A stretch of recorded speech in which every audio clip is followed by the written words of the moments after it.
కూడా అదే రిలేషన్ కొనసాగుతూ వస్తుంది. ఇక పవన్ కళ్యాణ్ ఆ కూటమి ప్రభుత్వంలో ఆయన డిప్యూటీ సీఎంగా ఎన్నికైన తర్వాత కూడా బాలకృష్ణ పవన్ కళ్యాణ్ ఒక మంచి రిలేషన్, హెల్దీ వాతావరణం అనేది ఉంటూ వచ్చింది. రీసెంట్గా నిన్న ఓజీ సినిమా విడుదలైతే అదే డేట్కి బాలకృష్ణ అఖండ 2 సినిమా విడుదల అవ్వాల్సి ఉంది.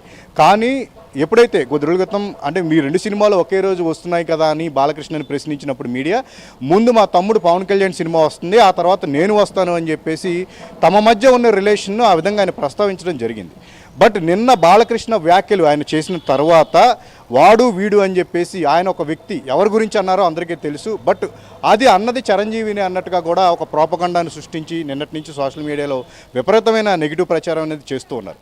ఓ పక్క కూటమి ప్రభుత్వం అధికారంలో ఉన్నటువంటి టీడీపీకి అలాగే జనసేనకు మధ్య వైరం క్రియేట్ చేస్తూనే చిరంజీవి టార్గెట్గా కూడా ఒక విష ప్రచారం అనేది మొదలైంది అని చెప్పుకోవచ్చు. ఎందుకంటే ఎన్నాళ్ళు అంటే జగన్ తన సాదరంగా ఆహ్వానించారు అని చెప్పేసి చిరంజీవి వివరణ ఇచ్చిన క్రమంలో మరి ఎన్నాళ్ళు మీరు ఎందుకు సైలెంట్గా ఉన్నారు, రాజకీయంగా మీ తమ్ముడు కోసం సైలెంట్గా ఉండు, ఇప్పుడు బాలకృష్ణ మాట్లాడితే చిరంజీవి మీరు ఎందుకు ఇప్పుడు వివరణ ఇస్తున్నారని అది కూడా అంటే ఎన్ని రకాలుగా విష ప్రచారాలు చేయాలో అన్ని రకాలుగా వాళ్ళు చేస్తూనే ఉన్నారు.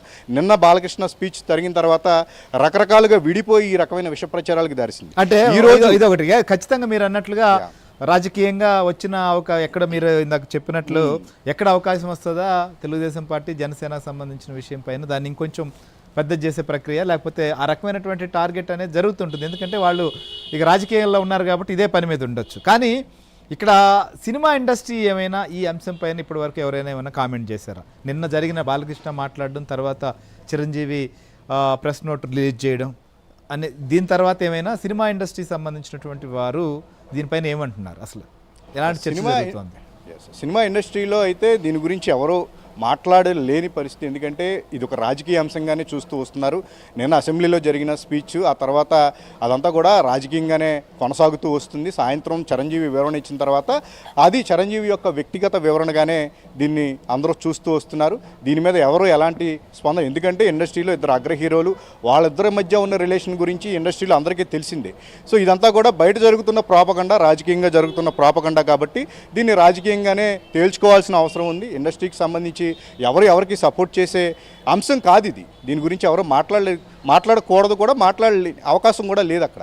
సో దీన్ని రాజకీయ ప్రస్తావనగానే భావిస్తూ వస్తున్నారు. ఇండస్ట్రీకి సంబంధించి ఎవరూ లేదు. అయితే చిరంజీవి అభిమానుల వైపు నుంచి కూడా ఒక సందేశం అనేది సోషల్ మీడియాలో తిరుగుతూ ఉంది. చిరంజీవి హర్ట్ అయ్యారు అని చెప్పేసి నిన్న ఆయన వివరణ చూసిన తర్వాత తమకు అనిపించింది కాబట్టి బాలయ్య క్షమాపణలు చెప్తే బాగుంటుందని చెప్పేసి కూడా వాళ్ళు కోరిన మేరకు సుజన్ అంటే ఇది ఎవరైనా ప్రకటన చేశారా లేకపోతే ఎవరైనా అదే ఏదైనా ప్రెస్ మీట్ లాంటిది పెట్టి డిమాండ్ చేశారా ఏంటి అసలు? అంటే అఖిల భారత చిరంజీవి అభిమాన సంఘం పేరు మీద తిరుగుతున్నది ఏంటి అసలు? అదే అంటే దానికి అధికారికంగా సంబంధించి ఎలాంటి ఎవరు మేము పంపించామని చెప్పింది లేదు. కానీ సోషల్ మీడియాలో మాత్రం ఈరోజు ఉదయం నుంచి కూడా దానికి సంబంధించిన షేరింగ్ అనేది విపరీతంగా జరుగుతూ ఉంది. అది ఎవరు పంపించారు ఏంటి, దీని వెనక కూడా ఏమన్నా వేరే వ్యక్తులు రాజకీయ కారణాలు ఉన్నాయా అనేది మాత్రం ప్రస్తుతానికైతే క్లారిటీ లేదు. కానీ అధికారికంగా మాత్రం ఇది మేము పంపించామని చెప్పేసి ఎవరు చెప్పని, దాని గురించి ఎవరు చెప్పలేని పరిస్థితి ప్రస్తుతం అయితే మాత్రం. ఈ ఇద్దరి మధ్య అంటే బాలకృష్ణ వర్సెస్ చిరంజీవి అనే విషయం, ఆ ఇష్యూ ఏదైతే ఉందో దాన్ని మరింత ఎక్కువ అగ్గికి ఆజ్యం పోసినట్టుగా కూడా రకరకాల పోస్టులు పెడుతూ రకరకాల కామెంట్స్ చేస్తూ కూడా దీన్ని మరింత పెంచే ప్రయత్నం అయితే జరుగుతుంది. శ్రీహరి రైట్, మీరు అన్నట్లుగా ఖచ్చితంగా అది ఏదైతే దాన్ని ఇంకొంచెం పెంచేటువంటి వారు పెంచుతూనే ఉంటారు, ఆ ప్రయత్నం చేస్తుంటారు. కానీ బాలకృష్ణ మనం చూస్తుంటాం సహజంగా ఆయన సినిమా ఫంక్షన్లోనైనా లేకపోతే బయట ఎక్కడైనా మీడియాతో మాట్లాడినా లేదా ఇంకో ప్రోగ్రామ్ అయినా ఏదైనా ఒక విషయం మీద న్యాచురల్గా రియాక్ట్ అవుతూ ఉంటారు. సో ఆ ప్రక్రియలోనే నిన్న కామినేని శ్రీనివాసరావు దీని గురించి అసెంబ్లీలో ప్రస్తావించినప్పుడు ఆయన లేయడం సడన్గా